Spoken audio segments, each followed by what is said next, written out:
So something I talk about a little bit is trusting life more, even though sometimes it appears quite brutal and ruthless and unkind and harsh. My experience has been, and it's not a unique experience from those that are finding themselves dropping into deeper levels of consciousness, a lot of our suffering and our pain and our difficulty in the world is actually what pivots us in that direction. Some of you may know I had a really bad injury when I was 15, snapped my ACL and did a bunch of stuff, just riding a bike, doing wheelies as a kid, just a freak accident. It just got worse and worse over the years, and I just had pain in my body for years and years, and I got used to it, and I used to have to be hyper attentive of my knee, because if I was playing sport, as you do as a kid, and I wasn't concentrating, somebody bumped me, my whole leg would go that way. They didn't have repairs back then. They didn't have surgeries for it. It was just, that's how it is. And so my whole knee grew in a weird way, and then it affected my hips, my back, my shoulders, my neck. And my leg was a bit shorter than my other one, so everything was out and just ricocheted up the body. And I mean, there's much worse accidents. Let's not overemphasize how bad it was. It was just a damaged knee at a young age. But it ricocheted through my body for years and years and years and years and years. And it's a tragedy at the time, right? You're a kid and you can't do what you used to do, and again, there's people much worse off. Let's just put that aside for a moment. But within my experience, it was a difficult thing because I was very active, and I did get into water sports. I surfed all my life. I was an absolute fanatic. Everything revolved around it, and I got into kiteboarding in Hawaii when I was living there, and when it first began, the first year, and I had a store, and I had an online store, and I was teaching it, and but what I little didn't know, the boards were pretty primitive back then, and I was wave riding. We were the first wave riders. Like, I remember the first day anyone went into the waves, and I was one of them. And just, okay, let's do a turn here, see what happens. And we all sort of worked it out with our primitive gear and no safety systems. And the old and the primitive boards, I ended up having to make my own board just so I could get a board that wasn't chattering all the time. And that was just, I didn't know, it was just pounding my knee to bits. It was just grinding the knee down because it was all loose and it was full of cartilage, and basically it was bone to bone at some point.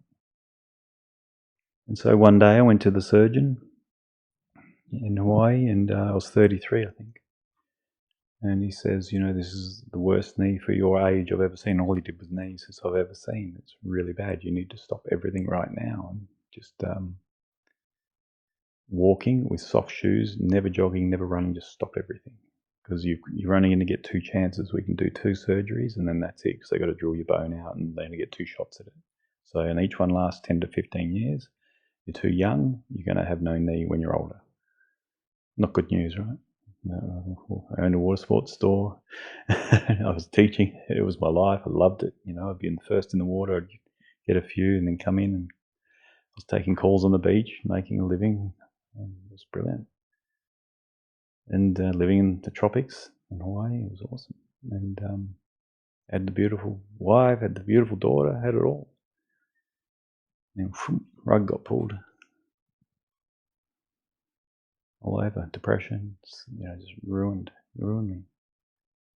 And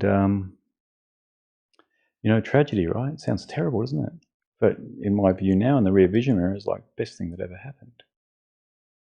Like, absolute pivot point in my life, where I'd still be running around like a lunatic, chasing waves, watching the surf reports, planning my life around everything, and just doing all these outwardly things just to keep getting my hits and my buzzes and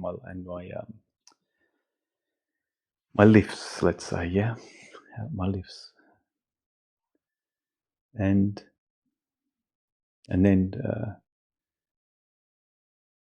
it all crashed down, and within a short period of time, I closed the business. My business partner, I just walked out pretty much. I couldn't do it anymore, and he just took over and sold everything and just walked out.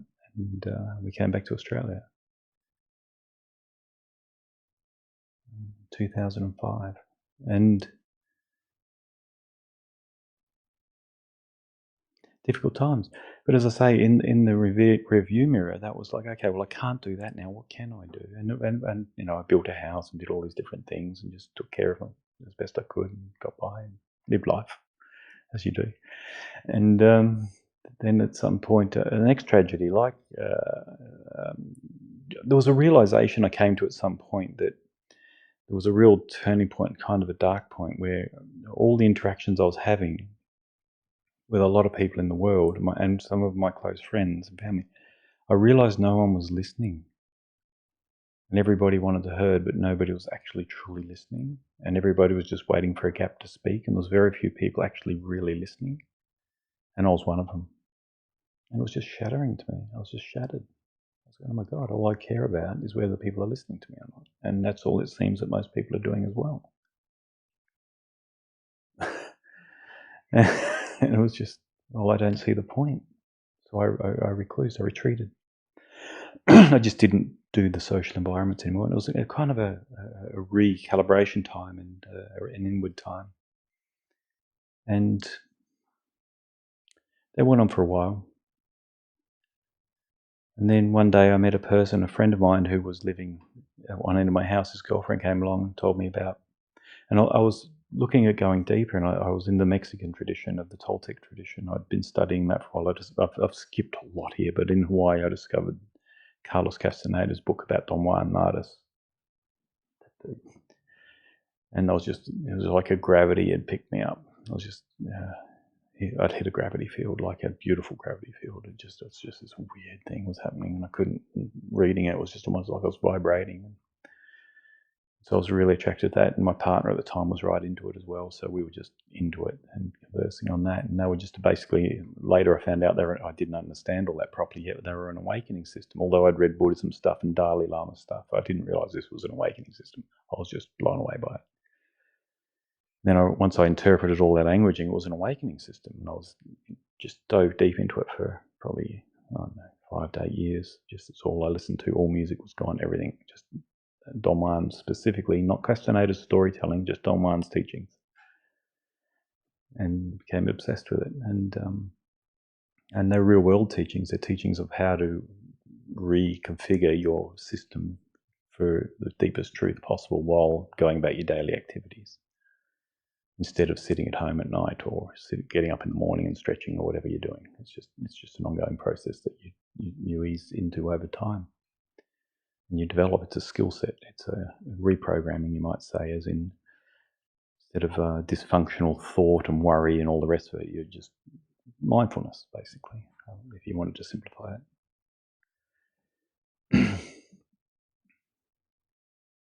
And then I found out, I was going to go to Mexico and study with quite a famous teacher. It was going to be a week and thousands of dollars, but I was ready to do it. I just needed that. It was just such a deep yearning at that point.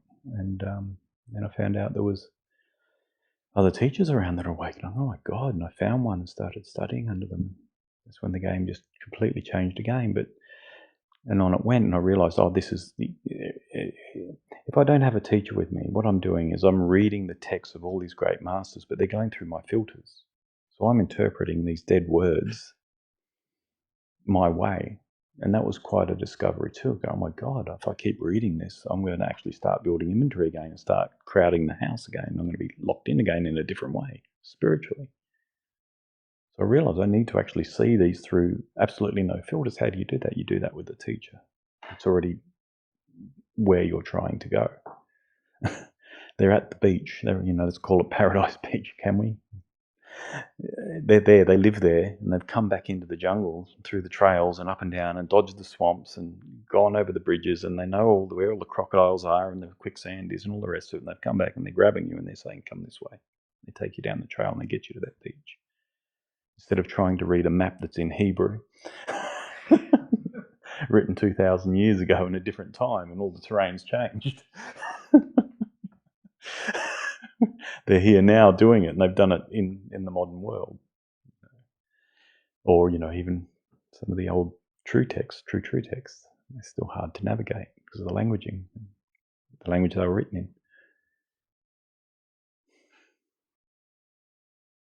And then you sort of discover discernment, which is like what the Buddha talks about. Instead of judgment, you have discernment. Like you're reading a passage, but did you read it how it was spoken, how it was meant to be spoken? Because like Nisargadatta said with this, I Am That, one of the most famous non-duality books ever written, he said, I don't like the book. It was one of his students wrote it from his satsangs. They just transcribed his satsangs. He said, yeah, but I was speaking to this person at that time. For them, these words may look impressive on the page, but are they for you? Probably not. Because you could ask a question, and then you could ask exactly the same question, but there'll be a different answer. Because it's where are you at right now? It's very dynamic. The world's very dynamic. Everything's dynamic. This is another discovery you have. We're interpreting everything through our own filters. We have our own little religion going on. And if it's true, it means it happens every time. It's like, does the sun rise in the east or the west, right? There's an answer to that, and it doesn't change. So that's a truth, a relative truth. It's not like, oh, yeah, we've got this newfangled way of doing things we think's really cool. No, that's an idea, but is it what's true or not? What's true? What temperature does water freeze? What temperature does it boil? That's true. It's the same. You have to hunt that truth within yourself. What's true and what's not true? Just like ice and water and boiling water. What's the truth of it? Not what's the latest fad. What's the latest cool thing? What's this gang doing? What that's gang doing? What's the actual truth that's timeless, that Buddha, Jesus, Socrates, and everyone would agree on, which they did agree on. Lao Tzu, the Bodhidharma. It was a core truth everyone agreed on because they discovered it directly. And some of these people never even knew of each other. But some of these folks all discovered the same thing, and that's happened all through history and is continuing to happen.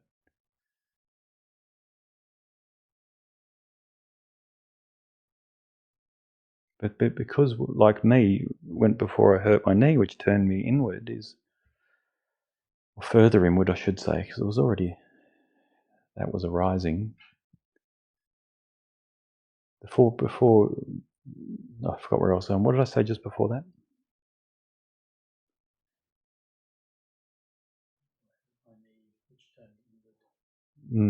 Yeah, what was that before that? The what?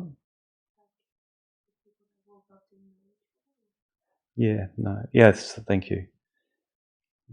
Yeah, well, that's right. Before that, everything was outward and not inward, see? It was all out. And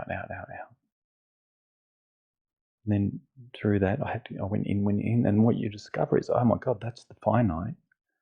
This thing just keeps going. It doesn't end. So the pleasure seeking in kiteboarding and surfing had a limit, and the waves were getting bigger and scarier and more. But and I was looking at all the really big wave surfers I knew, and they were kind of, it was this, there was this sense there was nowhere else to go. They were at the end of the limit. They were towing into the biggest waves already, and all they were praying for was the next biggest wave. And there's just this angst there. So it just doesn't end. It just keeps going. And everything I did in my life ended up in a dead end and boring, and I had to keep putting more energy on it, find bigger, better to make it worth doing anymore, like a drug addict. More bigger and bigger doses, and then you get to the max dose, then you have to change. Get to the max dose, you have to change, and that's how I was living. And then you discover this inward journey, and it doesn't end. It just keeps going and going and going and going, and getting better and better and more spectacular might not be the right word, but more vibrant and alive and beautiful.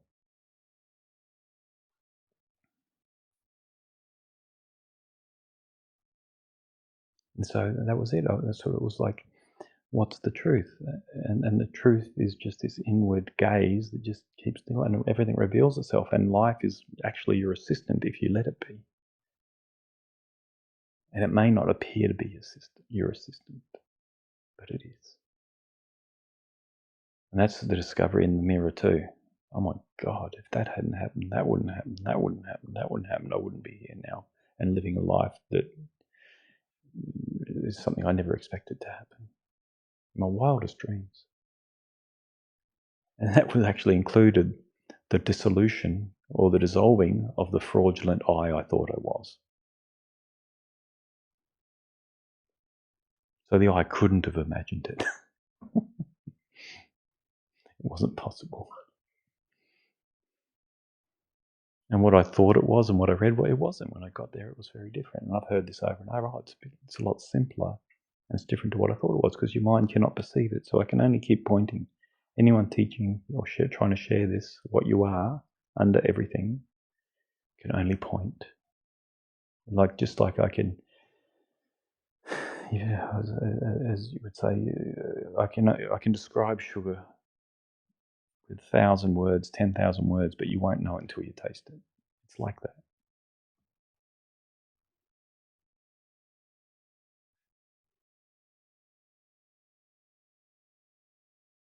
And when you taste it, you just go, oh my goodness, this thing's amazing. And then it resets your compass. You go, oh, that's a different level of being, or a different level of contentment and happiness and joy that I've ever experienced. You've got to reset now. Something resets in you. It's like, oh my God, my life is a little bit of a struggle actually in comparison. If it doesn't hold, if it holds, that's great.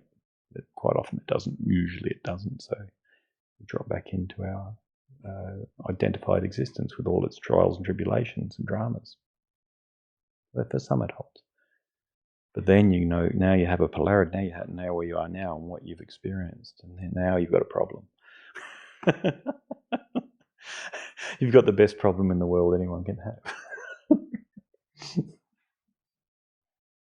What do I do to live in truth? Because I've just seen how beautiful it is, and it's it's non-denominational.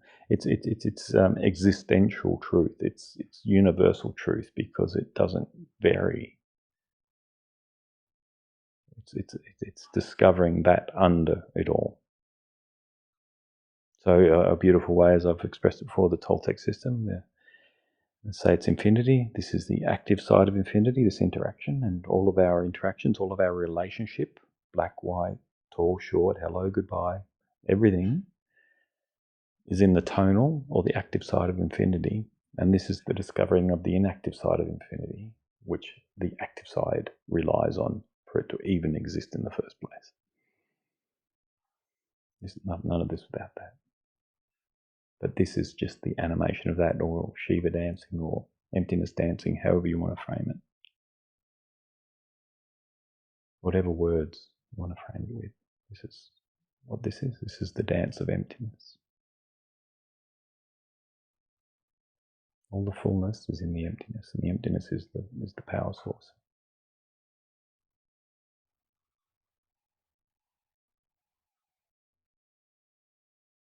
And if you, unfortunately, the bad news, if you don't know that, don't have that, well, you're missing a core aspect of your whole existence. You're not understanding something that's primary to you. Understand? But you're going to have glimpses of it. You may have had just a deep laughter, or just fallen in love with a small baby, or you've had these moments where your pet or a child or something wonderful happens in your life. It's this magical opening. That's it, in that direction. That's the direction. It's like love is probably the deepest love and happiness you can feel is getting close to what you actually are. And now it's residing there, not as a fleeting thing you keep chasing. Learning to reside that way, and that takes time. You have to get used to a whole new way of being an energy field that's almost alien. And it's not alien, but because we're just not used to living in love and deep in our hearts anymore. We've been trained to be in our heads from a small child. And then from our head we create matrices. And we live in the matrices. Of course, everyone's Neo, right? But the truth is, most people are in a matrix of thought and beliefs. That's just how it is. Because we were given them and they're unchecked. And they're so uniform that they just become reality, but they're not reality. And you discover that as you drop in. So much of what you've been taught isn't true. Almost everything, in fact.